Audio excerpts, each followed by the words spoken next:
Le petit matin Sud Radio, 5h-7h, Benjamin Glaise. Il est 6h40, Sud Radio, la vie en vrai, c'est un projet qui suscite colère et incompréhension. À Chartres, des arbres centenaires ont été abattus pour y mettre à la place des parasols géants, du béton. L'opposition dénonce une trajectoire anti-historique et nous sommes avec Jean-François Bridet. Bonjour. Bonjour. Et soyez le bienvenu sur Sud Radio. Vous êtes conseiller municipal d'opposition écologiste à Chartres, par ailleurs vice-président à la biodiversité à la région Centre-Val de Loire. Alors c'est en octobre dernier que la ville a abattu ces 10 arbres centenaires pour y mettre à la place 32 parasols géants sur le parvis de la cathédrale de Chartres. Des parasols qui vont être déployés cette semaine, c'est ça ? Oui, c'est prévu le 17. Le 17. C'est la colère qui domine chez vous, le sentiment d'incompréhension aujourd'hui ? L'incompréhension plus que la colère, parce que la colère, vous savez, ça fait quelques années, elle est bientôt à la fin du 4e mandat du maire que nous avons appris à l'apprivoiser, vu les décisions effectivement anti-historiques et surtout antidémocratiques, puisque c'est l'absence de concertation qui préside à beaucoup des choix qui sont faits. Juste une précision, ce ne sont pas des arbres centenaires, ce sont des arbres qui avaient une quarantaine, cinquantaine d'années. En revanche, l'iconographie et des vieilles cartes postales démontrent que dès 1850, à cet endroit-là, il y avait des arbres. D'accord, précision importante. Des arbres en l'occurrence qui ont été abattus en octobre dernier en pleine nuit, c'est ça ? Oui, à 3h du matin, il y avait des amis d'ailleurs qui étaient sur place, qui ont pu en témoigner, comme les voisins d'ailleurs qui n'avaient pas été avertis de cet abattage nocturne, qui relève pour nous de méthodes aussi, de personnes qui ne sont pas tout à fait, qui n'assument pas vraiment ces choix vis-à-vis de la population, et tous les témoignages qui ont suivi par la suite, de gens qu'on a rencontrés sur place, démontrent à quel point il y a une incompréhension aujourd'hui, avec les enjeux environnementaux évidemment et climatiques que tout le monde comprend, à se passer de ces climatiseurs gratuits. Ouais. La ville de Chartres qui a réagi auprès de nos confrères de France 3, qui dit qu'il est impossible aujourd'hui sur ce parvis de replanter des arbres en pleine terre suite à la découverte de caves lors de fouilles archéologiques. Ça s'entend comme explication, non ? Alors moi je suis à la fois architecte et donc président de l'agence régionale de biodiversité. Je sais à quel point la présence de l'arbre en ville s'accommode de beaucoup de choses.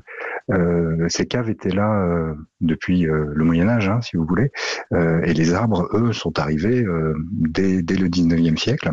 Et même peut-être avant, mais on n'a pas de traces photographiques.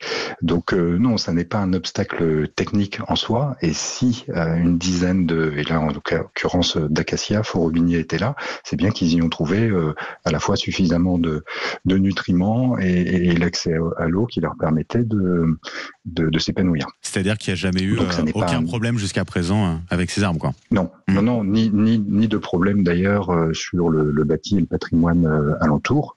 Non, il y a une décision effectivement qui correspond à un projet d'aménagement qui est un projet de minéralisation complète des pourtours de la cathédrale. Parasol géant, béton, pour remplacer des arbres. Oui. Alors, je dis béton, en apparence, c'est de la pierre, mais sur un lit de 30 à 40 cm de béton armé, en effet. Et puis, on sait que un parasol, tout le monde l'a éprouvé, n'apporte absolument pas les mêmes bénéfices en termes de confort d'été que l'ombre d'un arbre, puisqu'il y a des phénomènes d'évapotranspiration qui permettent d'abaisser la température. Et puis, il y a aussi à la fois le charme et la poésie pour les riverains, pour les gens qui sont là, d'entendre les oiseaux au petit matin, par exemple, et puis pour les personnes qui habitent dans les étages des immeubles qui sont autour, c'est ce premier plan, cette vue sur les frondaisons, sur les feuilles, et même chose, c'est un changement complet du charme des lieux. Qui plus est sur le parvis de la cathédrale, alors je sais pas à quoi ça ressemble, ces parasols géants, mais de manière esthétique, ça fait aussi quelque chose, j'imagine. C'est-à-dire qu'une fois, il y a eu quelques essais de déploiement. Compte tenu de leur dimension et de la densité, c'est une surface pratiquement continue de toile qui pourrait s'assimiler à un barnum, si vous voulez. Qui fait que nous craignons, pour les gens, pour les clients des cafés et des restaurants qui sont là, lorsqu'ils seront en dessous, que toute vue soit coupée et sur le ciel et sur la cathédrale. Le maire a l'habitude de dire que son projet c'est un écrin pour la cathédrale. Moi, je considère, et on a tellement d'exemples dans le monde entier, que un écrin pour une cathédrale et pour du patrimoine historique, un écrin végétal, c'est le plus beau des écrins. Je crois que la ville a quand même prévu de replanter des arbres, non, à terme? Alors, il y a à quelques dizaines de mètres de là la cour d'une école désaffectée où il est prévu la plantation de quelques arbres, mais des arbres qui existaient déjà il y a 5 ou 6 ans, qui ont été abattus pour les besoins du chantier. Donc ça n'est pas de la compensation, ça n'est juste un remplacement. Il y a quelques plantations par ailleurs, mais il y a aussi beaucoup d'arrachage d'arbres, notamment je pense au quartier de la Madeleine, qui est un quartier populaire avec de l'habitat locatif, HLM, où là, il y a quelques semaines, des dizaines d'arbres qui étaient là depuis 50 ans, qui profitaient, c'est du patrimoine commun, qui peut profiter à toute la population qui n'a pas de jardin, visuellement, et qui venait pique-niquer en dessous, etc., ont été abattus au profit d'une opération immobilière qui commence ces jours-ci. En un mot, Jean-François Bridet, est-ce qu'il y a des actions en cours devant la justice ? Non. Aujourd'hui, nous sommes dans une année préélectorale.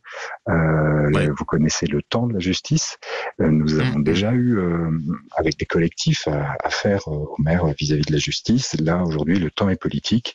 Une dynamique d'opposition à la fois de gauche et écologiste et citoyenne est en route. Nous se nourrit aussi de ces colères, de ces incompréhensions, et proposera un projet à construire avec les habitants au plus près des besoins et qui passera plutôt de l'attractivité à l'habitabilité, si vous voulez, et au bien-être en ville. Jean-François Bridet, merci d'avoir été avec nous ce matin sur Sud Radio, conseiller municipal d'opposition écologiste, vice-président à la biodiversité de la région Centre-Val de Loire. Merci d'avoir été avec nous ce matin et passez une très belle journée.